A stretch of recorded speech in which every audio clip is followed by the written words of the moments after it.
I love great conversations. Hi, my name is Angel Jones. Thank you for joining me on 12-minute convos where I help you create a brand of your own unique, real self. Listen in as I have conversations with amazing people from all over the world. Good night, Sean Jackson. How are you going on this wonderful, beautiful night? Doing very well, Angel. Thank you for having me on. It's a great pleasure to connect with you, Sean. Tell us, what part of the world are you in right now? I am in Dallas, Texas. Super. Hey, well, it's a great pleasure, as I said, to connect with you, Sean. Please do tell us, which of your talents is responsible for us connecting at this time? Well, that's a good question. Probably from my podcast show that I have and my overall being available to help everyone. So that may be what got the talent that I have, is that I'm always receptive to people who are in earnest about doing good things. Oh, that's wonderful. I appreciate that tremendously. Well, tell us about your podcast, please. Certainly. So I have a couple of podcasts, but one that I am known for now is called The Digital Entrepreneur. It is designed to help people as they build their online presence for commercial intent. So whether that's creating up a ebook course or learning course or a membership course, really for those that are ready to extend beyond their content marketing to more of a commercial aspect to it. And then, of course, I'm also the co-host of StudioPress Sites, which is focused exclusively on WordPress. So I've been doing podcasts for several years now and had a great time doing it. So these are the current shows I'm working on. That's wonderful. That's wonderful. So who did you learn the skill from, the skill of podcasting? So our company, Rainmaker Digital, actually was one of the forerunners of where podcasting today is. Podcasting, as you know, has been around for quite some time. It existed back when we called them iPods, right? And so how iPod information got to your computer.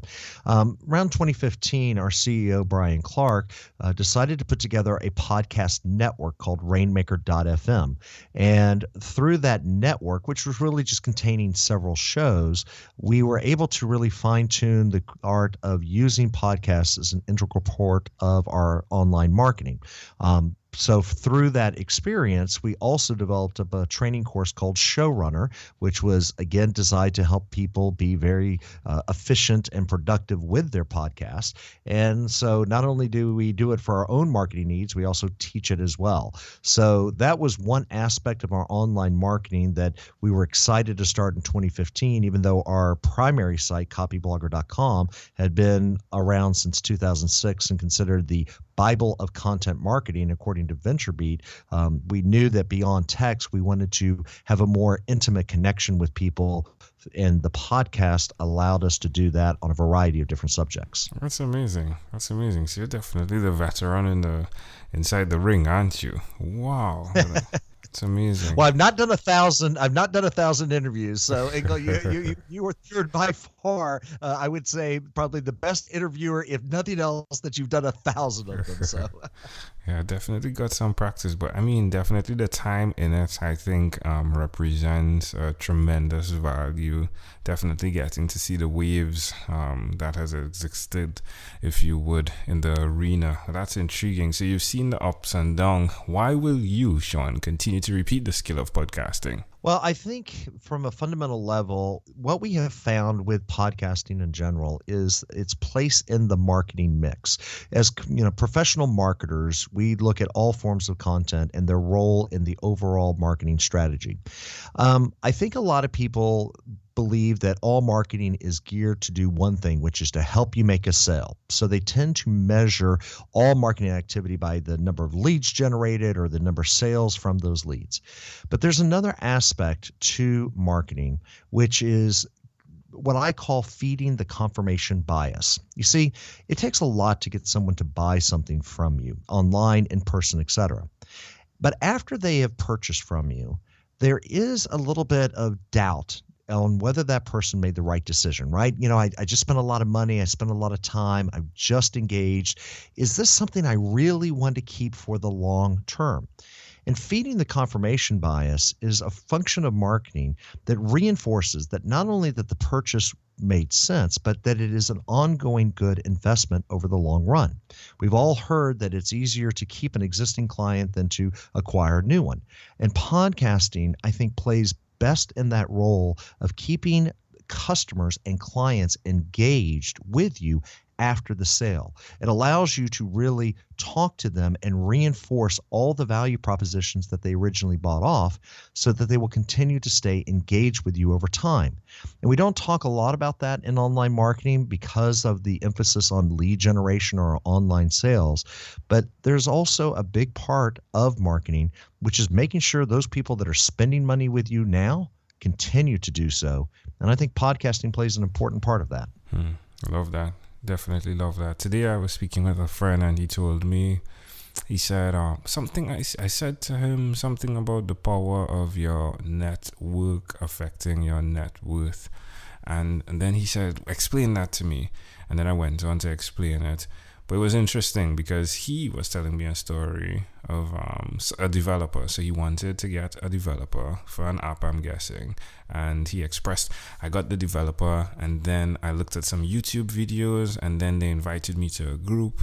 And then I'm in the group and then they invited me to some conference calls, right? And I'm just thinking and analyzing the way he's going to purchase. And it was definitely the beginning thought of what you just expressed, which is the finishing aspect of it. Because after he purchases, as you said, there's that where did I get value from this? So thank you for definitely opening up that. I think amazing audience, that right there is of great value.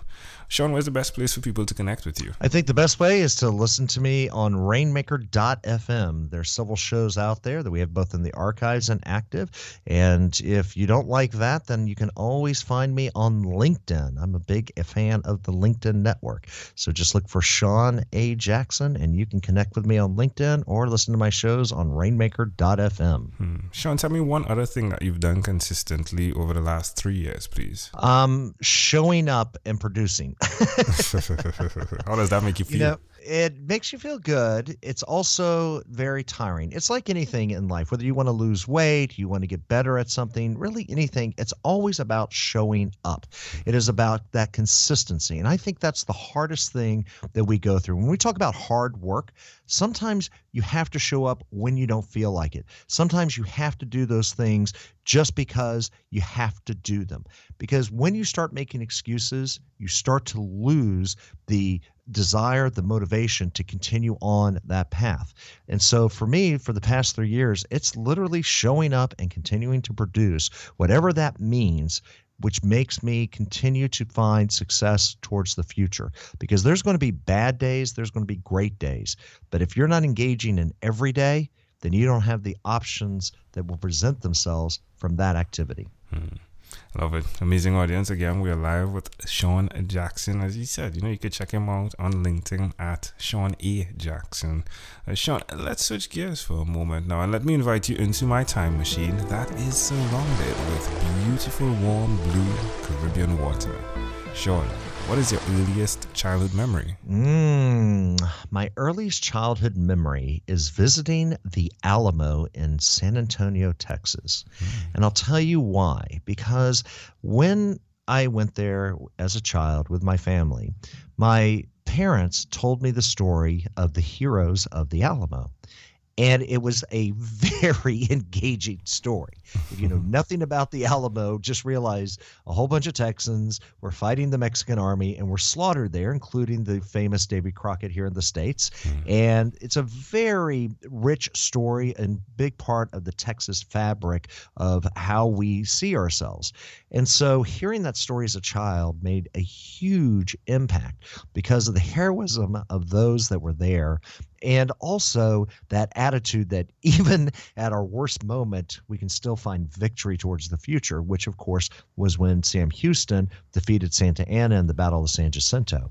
So growing up in Texas with a rich history of how we found our independence from Mexico and all the travails that we went through had a giant impression on me as a child that to this day I continue to choke up a little bit on when I talk about because it was that impactful from a very early age. How old were you when you visited that first time? Boy, I want to say maybe 5, 6 years old. I mean, it was pretty young, and I still remember crying like a baby, which I was. Wow, that's intriguing. Well, can I offer an interpretation to the thought picture you created in my mind? Sure. I love the idea of how you spoke of showing up. I mean, it's the thing you shared with me, and I'm definitely connecting the dots to the idea of how necessary it is to show up, how necessary it is to defend your ground, if you would, even in your career path. You know, it's not war, but technically it is. But it definitely represents the value you see in what you create, and I really feel connected to that. And I've seen it as well on the podcast. You know, with the simplicity of keeping an appointment, and the solidness, my word, that one keeps, and I think it definitely connects to the success thereof. So it's just fascinating how those things connect. Absolutely. And remember, as an entrepreneur, as anyone who is engaging in something new, the number one thing you need to do is always protect your confidence. There will be people that try to take it away from you. There are situations that may make you question yourself. And the number one rule is to protect that confidence, because it's that confidence that will keep you going forward when all else turns their back on you. Love it. If we fast forward to when you were 12 years old, what was your favorite song? Oh, boy, that's a good one. Aerosmith, Toys in the Attic. There we go. Yes, that was I remember I had an 8-track that my mother had purchased, and my older brother had an 8-track stack, and I remember grabbing Toys in the Attic because, again, it had toys. It made sense. And it was by Aerosmith, a seminal album of theirs, and from listening to that, I still to this day am a huge Aerosmith fan. Yeah.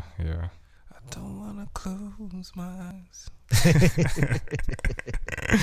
All right, my friend. Well, we have arrived at our destination, but before we get off of this time machine, there is a small declaration form. Says yes or no, possibly a bit more. We're going to move pretty quickly here. Are you ready, Sean? I am ready. Sean, have you chosen someone to pass on your skills to? Yes. Are you married? Yes. Do you have children? Yes. Do you believe in God? Yes. Do you have an inner circle of friends? Yes. Do you watch TV for more than 3 hours a day? No. How about 3 hours a week? Yes. What about screen time, the phone and the computer? More than 8 or less than 8 hours a day? More.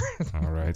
Sean, if you had to share with us what is close to my heart, which is the meaning of the acronym YOURS, which is a lot, right? So there's your own unique real self, your own unique real stance. But I'm intrigued to know your own unique real statement. Stay true to the things that make you strong. Love it. And never let anyone take it away from you. Love it. Hey, Sean, this was a great pleasure, my friend. Before you leave, is there anything else you'd like to share with our amazing audience? I just wish you well in your journey, and I'm truly inspired by you showing up all the time to produce great content and to share the messages to help others succeed. And that, my friend, is inspirational. I appreciate that, Sean. Sean A. Jackson, thank you for being on What is Inspired by 12-Minute Convos with Angel Jones.